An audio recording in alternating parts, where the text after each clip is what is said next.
Hi everyone, this is MJ Kane, and today I want to present a different part of my blog called This Writer Reads. Today I'm going to read a section off of one of my first novels from the Butterfly Memoirs called A Heart Not Easily Broken. This has been one of my best-selling novels. This book actually was published in 2012 and was written with a lot of heart and soul, and I'm very, very proud of this novel. The characters in the subject matter rather, in this book is about developing interracial relationships, falling in love with someone outside of your race, and basically just learning to love people for being people and not what's the color of their skin.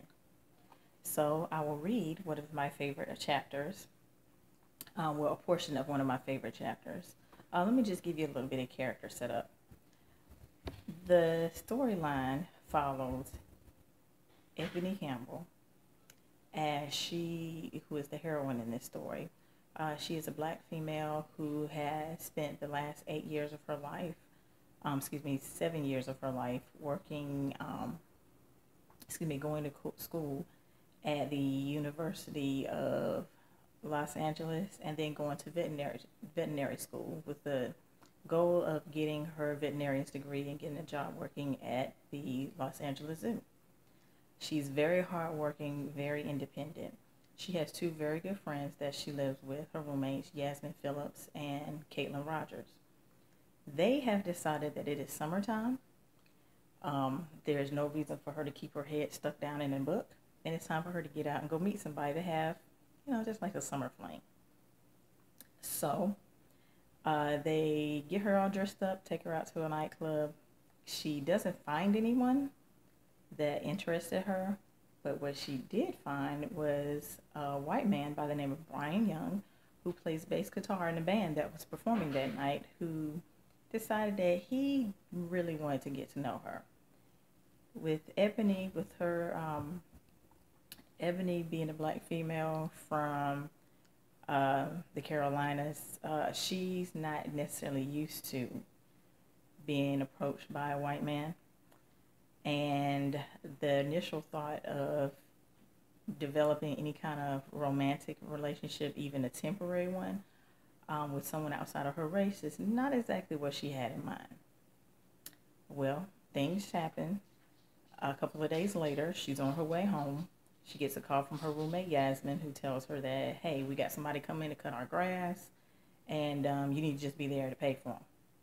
So when she gets home, she finds that the gentleman who's there to cut her grass just happens to be the bass player that she met that night, who she basically stood up, you could say, when he invited her to come and talk to him, after he finished performing on stage.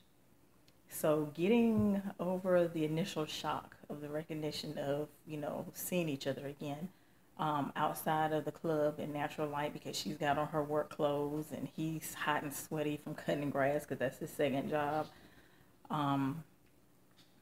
She has to think about how she's going to deal with him once she gets out of the shower. So this particular scene is picking up with Ebony getting out of the shower and going downstairs to find Brian and the young men who work with them cutting the grass.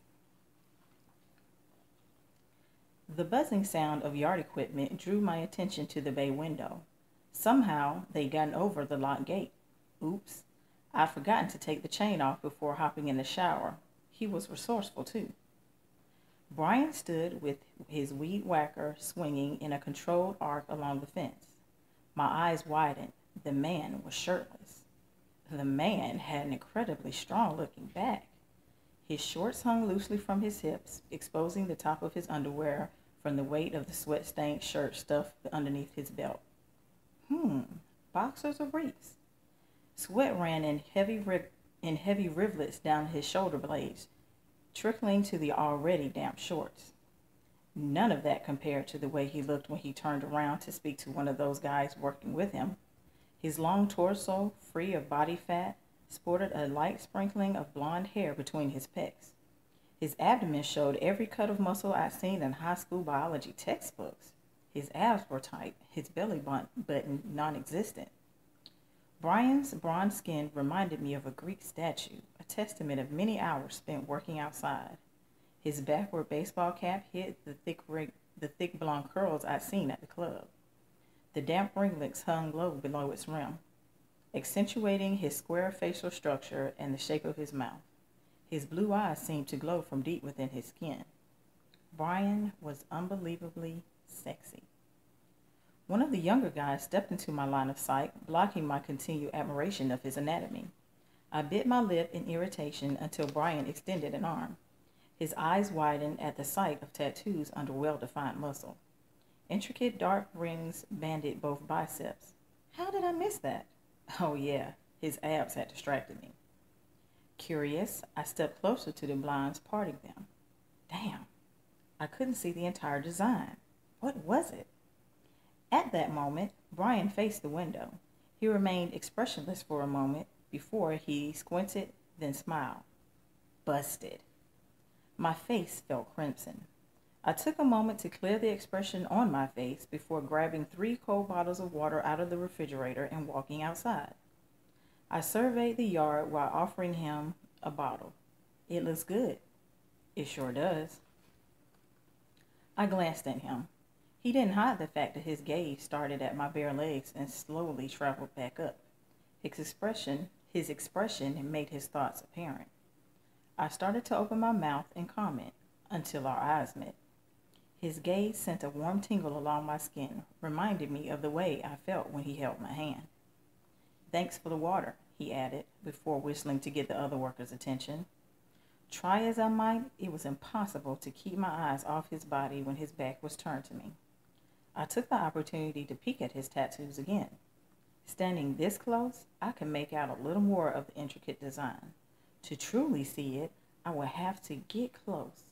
So close I could. I looked up to find his lips twisted in a lopsided grin. Damn, busted again. Not wanting him to think I was impressed, I forced my face to stay blank. How much is it going to cost? It was impossible to ignore the laughter hidden in those gorgeous blue orbs. Brian took long draws of water, apparently in no rush to answer my question. I forced my eyes to stay on his and ignore the fact that sweat should not look so good. I haven't decided yet. I frowned. What do you mean? You've been here for nearly an hour. He shrugged, pulled a rag from his pocket, wiped his face, then dragged the thing down his chest. I automatically followed the movement before snapping my eyes back to his. A slow grin spread across his face. It depends. On what? On how honest you're going to be with me. I clamped my jaw tight while crossing my arms, fighting the irritation building. Brian apparently thought he could do or say anything to get his way. He did it when buying me a drink at the club. He did it when assuming I'd meet him in VIP. Now this. My lack of a sex life and unexplained physical attraction to him made my irritability worse. Honest about what? I ground out. Brian's eyes flashed with humor as he finished off the last of his water. Why didn't you meet me the other night? I looked for you, waited around thinking you got stuck in the bathroom. He crossed his arms, taking a wide stance. Nothing. Not a note, not a message left with security. You just disappeared. Realization hit me. You're going to charge me more because I didn't hook up with you? Hey, don't put words in my mouth. I haven't decided what to charge. It's not the same thing. Okay. So what you really mean is that if you like my answer, I'll get a discount. If you don't, then you're going to screw me.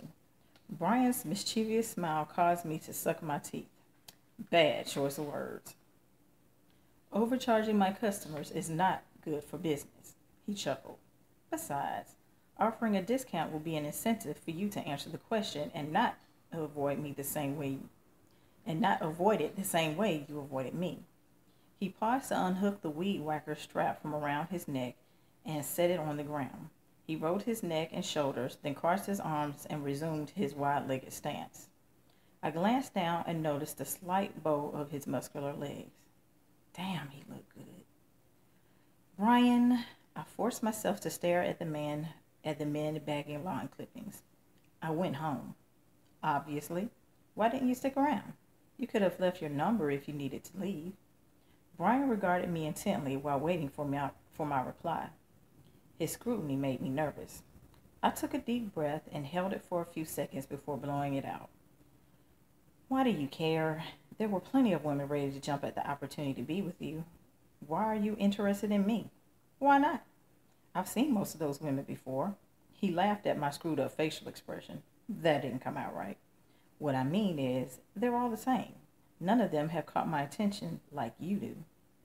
My mind went back to the buffet of women available at the bar. The brunette who gave me the evil eye, redheads, a few blondes, women of every size and shape. So you wanted me because I'm black? Or is it because you saw me wearing a tight dress and figured you could get me in bed as a trophy? You know, sex with a black woman? I rolled my eyes. I am an educated black woman with a good head on my shoulders, not some hoe from the hood. If that's what you want, then I suggest you get a ride down. Brian's dimples popped as his lips pulled back in a hearty laugh. He shook his head. I knew there was something about you I liked. I stared at him in confusion. Was he serious? You're feisty and don't hold back. I like that. And yes, the color of your skin did have something to do with it. I pointed a finger at him. See, that's what I thought. I moved to march back inside, steam practically blowing from my ears. No, I'm pretty sure you're thinking the wrong thing. Your skin is beautiful. And by the way, I've dated black women before. That comment put the brakes on my exit. You're kidding. No, I'm not. But the color of your skin is not why I want to take you out. His head cocked to the side as if remembering something. Wait a minute. You're avoiding my question. Why did you stand me up? Stand you up? We weren't on a date. You assumed I'd come running because you brought me a drink. Was I supposed to be impressed? A roguish grin appeared. Most women would have been. Honestly, I'm glad you didn't. It makes you more interesting. I smirked. Interesting. Yeah, right. Would I have been this interesting if we never saw each other again? He shrugged. Maybe, maybe not. I guess we'll never know. What I do know is we're here now. It's a second chance to get to know you. I already know your name, where you live. He wagged his eyebrows in an attempt to make me laugh, I suppose. It didn't work. My internal alarm began to chime. If he didn't like my answer, would he start stalking me? He raised a hand to tick off fingers. You're educated, you have a smart mouth, and you're not supposed to be attracted to me. He creased his eyebrows and thought, that's not good enough. I've got more questions. Vexed beyond belief, I threw my hands up in surrender. Okay, fine. If it will save money, I'll play along. What's the question? He grinned in victory while I massaged the bridge of my nose. Do you have a problem going out with me because I'm white? He asked, straight to the point. What? His hands went up in defense. Hey, you're the one who's making a big deal about it. Me? I see a sexy woman who's got more to offer than just good looks and a body that's, well, there's a lot more going on. I'm curious. So, what do you say? That was unexpected. It took several tries before I could open my mouth. No, I don't have a problem with you being white. Somehow I find that hard to believe, he said matter-of-factly. Well, it's true. One of my best friends and roommates is white, I said in defense. Good. Since race is not a problem, go out with me tomorrow night. And that is the beginning of how Brian and Ebony met. If you have not read a copy of A Heart Not Easily Broken for a very short time, the ebook version of it, which is normally priced at $4.99, is on sale for 99 cents. As I said, it's a limited time only. That's available on Barnes & Noble, Amazon, and iTunes. Paperbacks are also available, so as you see, feel free to pick yourself one up. And if you love reading listening to audiobooks, A Heart Not Easily Broken is available on audible.com, or if you have a Kindle and you've purchased the ebook through Amazon, you can go in and purchase the audiobook version of the novel for $1.99. Awesome deal. So again, this is MJ Kane, author of the Butterfly Memoirs. Look for me again. I'll be doing another reading sometime soon. Have a good day. Bye-bye.